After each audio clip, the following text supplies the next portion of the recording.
So the story is interesting in that we have one main overarching story, obviously leading you towards being rescued, and we've put the work less into the story and more into the dynamic gameplay. So it's more about the way that you play the game that kind of tells you the story or gives you a story. You know, we're focusing more on the journey that you take rather than, you know, the story itself. So the conclusion will be the same for all players, but how you arrive at that conclusion is going to be different. The things you experience, who is alive, who is dead, and these are all things, you know, the speed that you get rescued, these are all things that are really what the game design revolves around.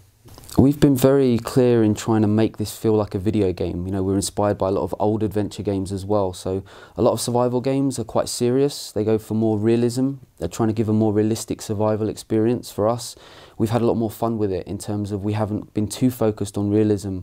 Like I said, we're very much aware of it being a video game, and we've played up to that. Obviously the music is a huge part of the game as well, the atmosphere. We're very much inspired by our team kind of grew up in the 80s, so we're inspired by B-movies, a lot of kind of John Carpenter, Steven Spielberg. So those are the kind of tone that we've been going for with the game.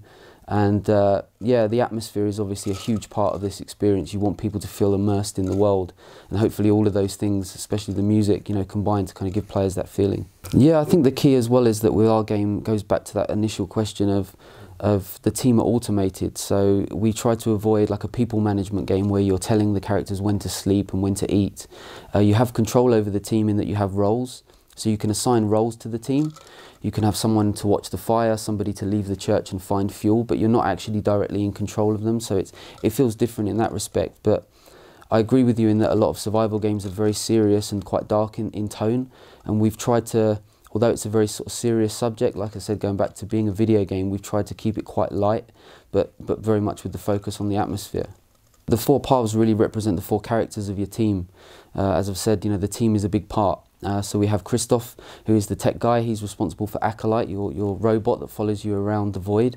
We have Wendy, who is in charge of well-being, so she will craft or take the ingredients that you find and turn them into food recipes. She can also craft medicine and health items. We have Blaine, who is a survival expert, an ex-cop, so he's very much there to craft your tools that you will use outside in the world, everything from campsites that you can place yourself in the void, traps, hunting, and then we have Maggie, who's the mechanic, so she's responsible for upgrading the church itself.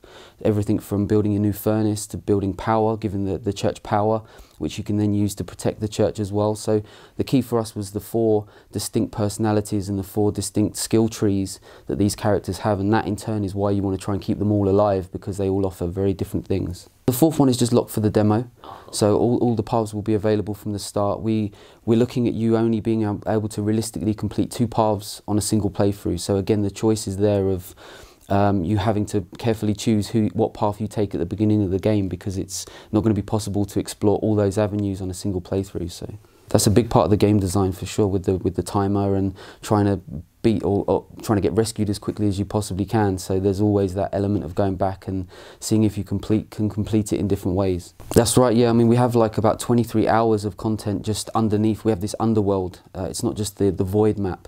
The void is very open and very sparse, but we have these locations underneath, almost like dungeons, I guess you could call them.